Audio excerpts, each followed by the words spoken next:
دو عالم کا وہ سلطان لیے بیٹھی ہے، عرش اعظم کا وہ مہمان لیے بیٹھی ہے۔ ارے بی بی مریم کو ملے صاحب انجیل مگر آمینہ گود میں قرآن لیے بیٹھی ہے، آمینہ گود میں قرآن لیے بیٹھی ہے۔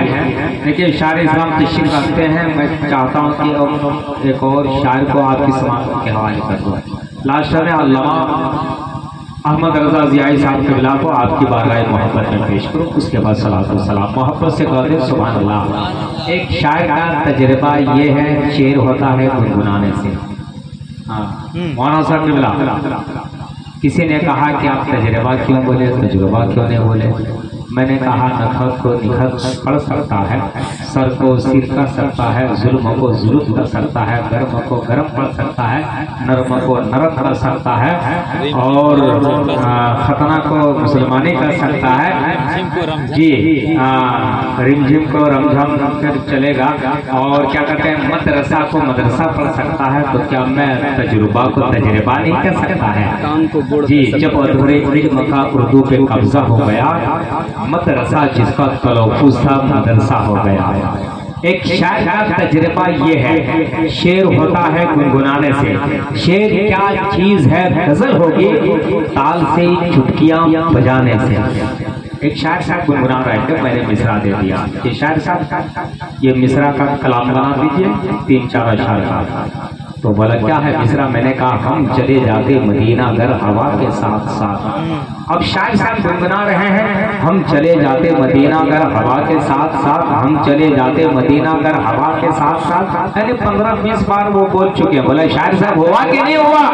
ثانیہ مصرع اس نے کہا کہ ساز اٹھاؤ تو شعر ابھی کہتے، گنگناؤ تو شعر ابھی کہتے، راگ اور راگئی سے واقف ہے، دھون بتاؤ تو شعر ابھی کہتے۔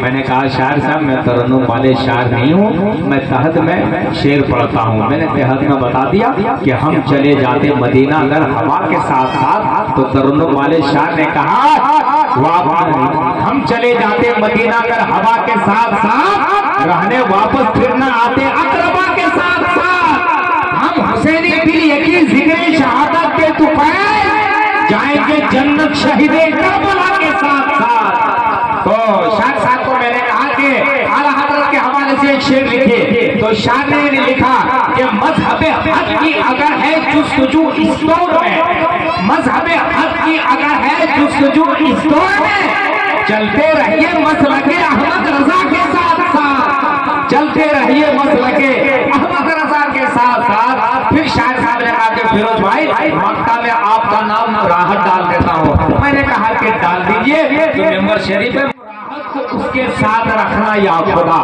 کم سے کم راحت کو اس کے ساتھ رکھنا یا خدا، حشرت جس کا ہو علی مرتضی کے ساتھ ساتھ، ہم چلے جاتے مدینہ گر ہوا کے ساتھ ساتھ، رہنے واپس پھر نہ آتے اقربا کے ساتھ ساتھ۔ اب آئیے محفل نور میں نئی روح پھونکنے والی آواز کا مالک اور مسکراہٹ آمیز ہونٹوں سے پیارے رسول کے نام پڑھ کر بجلی گرانے والے منفرد شاعر کو آپ کی سماعتوں کے حوالے کرنے جا رہا ہوں، جن سے میری مراد شاعر اسلام ضیاء اللہ یعنی مولانا رضا اللہ کا بھائی حافظ ضیاء اللہ صاحب مدھوپوری کا استقبال کر لیں۔ نعرہ تکبیر، نعرہ رسالت، مسلک اعلیٰ حضرت شاعر اسلام ضیاء اللہ صاحب مدھوپوری۔ حضرت